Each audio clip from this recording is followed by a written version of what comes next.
So your dog listens perfectly at home, but as soon as you step outside, everything goes out the window. Does this sound familiar to you? If so, today we're gonna work on tackling that with distraction training. Today I'm going to show you how I focus and build my first heavy distraction session with a dog that's working on their overall training progression. And then at the end of the video, go through a couple of common questions that I get pertaining to distraction training, how to prepare for it, what to do after it. So we'll go through all those questions after we do all of our demonstrations on how to do your distraction session. All right, so there's going to be 3 parts to an overall distraction session. I'm going to demonstrate each part for you today, but real quick, the first part's going to be eye contact. So whenever we come out to a distracting area, because our dog's been great at the house, we want to reassert our eye contact drills whenever we go out to a distracting area. So I'm going to show you how to review those very quickly for your session. The second thing we're going to cover is ensuring our obedience training is transitioning from our home environment out to our distracting environment. So I'll tell you how to look at that, how to assess that, what improvements need to be made.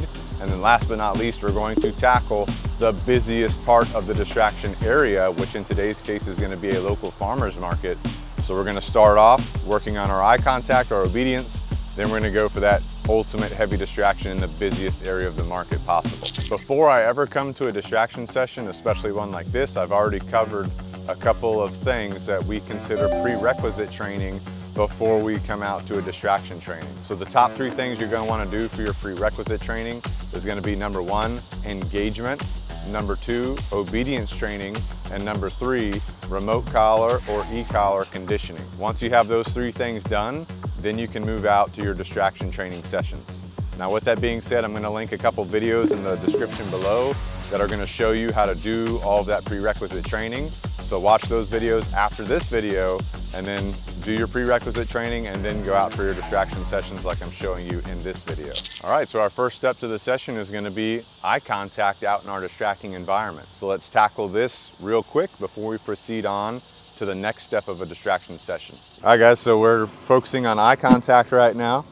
So I just bring Busy here out to the market, and anytime she's volunteering eye contact on me, I'm just going to say good, give her a piece of food just like that. So it's the same thing we've done in our normal training area. We're just translating it out to the busy environment of the farmer's market, setting the foundation, setting the tone right from the get-go. I'm not really expecting any obedience. She is volunteering obedience for me. So I can say good, I can give her a piece of food like that, or I can say yes, yes. Then I can have her chase the food like that, right? Don't forget, movement is motivating. So I'll do a couple reps of this. I'm just assessing, is she looking at me more than anything else going on around me? If that's the case, then I know I'm ready to proceed here. If she's struggling to even look at me, then I might work on this a little bit more, but she's doing a great job, so I'm ready to move on. Yes. Now that we've reviewed our eye contact and it's looking good, it's time to review our obedience training before we take on the busiest part of the local farmer's market. So let's take a look at that real quick. All right guys, so now that I've got my eye contact good, now I'm going to focus on my obedience. So I'm just going to do some heeling right here. Busy, heel. Good. Notice she's adapting to my body well. Don't forget, whenever you're heeling, we do want to see some good body adherence, meaning if you turn like this, she's adjusting to you, she's staying next to you. She's giving me a good sit here. Good. I'm going to keep my reward schedule pretty high right now since it's her first session. Busy, down. Good. Busy, stay. Once I put her in a down stay, don't forget I am assessing her body language. So I see her hips rocked over. I see her front paw tucked. That tells me she's nice and relaxed. She's still giving me great eye contact. Good. So I can reward her. So I want to make sure I do a little bit of heeling practice. I want to do a sit. I want to do a down stay. Everything I'm used to doing at our normal training area, I'm testing to see if it's good out here at the distraction area. So I'm just going to do a walk around, just like I always do with the stay command once I put a dog in a stay. No, no. Good. So the walk around she struggled with, so let me work on that for a second. Get my remote collar remote ready here. That way if she does get up, I can say no and give a correction like she's used to doing at our normal training area. So she's back in a down stay. I'm going to do my walk around again. Good. She stayed down. She looked at me. So I'm going to say good, reward her. So that's looking good. I'm going to do that one more time here in just a second. But first, let me do a quick come command. Busy, come. Good. Don't forget, whenever we say come, we do want to see her move to us and sit when she gets to us. Busy, heel. So let's do it one more time. We're just going to do some heeling with some left and right turns. I'm just gonna do a left turn real quick. Make sure she's moving with me here. Right here. Busy. Good. Get the automatic sit whenever we stop. She's automatically laying down for me, so that's perfect. Busy, stay. I do note that her hips rocked over a little bit, so that tells me she's relaxed. I'm gonna do one walk around here for the stay. Good girl. Busy, come. So she went around to my heel side behind me to sit. That's okay with me for right now. What I'll do noting that is I'll do more repetitions at our normal training area of coming right in front of me and sitting.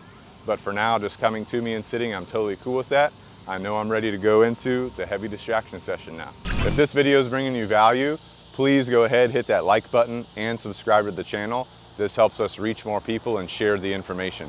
Also, if you have a family or friend that could use this information to help with their dog, please send the video to them as well. So we've reviewed eye contact, we've reviewed our obedience work. It's at a level that we are now ready to take on the busiest distractions of the farmer's market. So let's go right into it. As I'm walking through here, if I'm passing by people or whatever, she's doing pretty good, not going, demanding attention from people and maintaining a good heel position. So that's one of the things we're looking for. We got some dogs off to the left here. Nope. Nope. Good. We got some crowd here, so I'm just stopping. Nope. Notice she didn't sit, so I'm just saying no, giving a little bump there so she sits down. Good. If she gives me eye contact, I'll say good. Nope. I'll reward that. Every time you guys hear me say no, I'm giving a bump on the e-collar because she's breaking position. She's going too far off to the side. So I'm just going to keep moving here, right? As we move through the market, she is paying attention more to a lot of the things that are going on around us and not paying as much attention to me, right? If I want to see a little bit of improvement in the eye contact, I can call her name. Busy. Good. Then she looks at me. Then I can start chaining that eye contact to different places that we're walking through here. Good. I got the leash in my left and my right hand right now with my collar remote. That way, if she gives me eye contact, I can say good, I can reward her. But once I started that, she is giving me more attention. So now what I'm gonna do is decrease my reward frequency. I'm just gonna move calmly, move slowly. Lots of people moving around. Good. I'm just gonna figure out a way to get through this crowd right here. She's maintaining a good position. If I stop, she sat perfectly. So here I go. Busy. Yeah. Well, right, but I was like, I didn't know. Nope, nope. She's a little bit ahead of me right there, so I'm just gonna say no, give a bump so she moves back to her position, but she did a great job. She's doing a good job maintaining good position next to me. Lots of distractions, obviously, lots of things going on. Busy sit, busy down, busy stay. So I need to do a couple minutes of down stay here just to make sure with people walking by and dogs walking by, she can maintain that. And also, as you know, whenever I'm assessing my downstays, I'm looking at rocked over hips, I'm looking at tucked paws, I'm looking at all of that. She's giving me more eye contact than she is giving anything else around me, which is definitely what we like, right? I got no problem with people petting her. I got no problem with her getting pets and all that and meeting other dogs. However, it is nice for her to give the owner more eye contact than be distracted and demand attention from other things, right? So she's doing a great job right here. Bernedoodles? Yeah. Good. So if she looks at me, I can say good. I can randomly reward her. That does not mean that she can get up. So I would just do, as much. Hey, there's Danny. What up, Danny? So I'd just be doing as much downstay time as possible. This is going to help you in a number of situations. All right, guys, so that's going to be how we're going to continue to develop and progress our distraction training. Remember, whenever we first show up for a distraction session, we're going to assess the eye contact translation to the new area, the obedience transition to the new area, then we're going to go for the heaviest distraction possible in the environment. If your dog is struggling, it's okay. Take your time, focus more on your prerequisite training before you come back to heavy distraction training.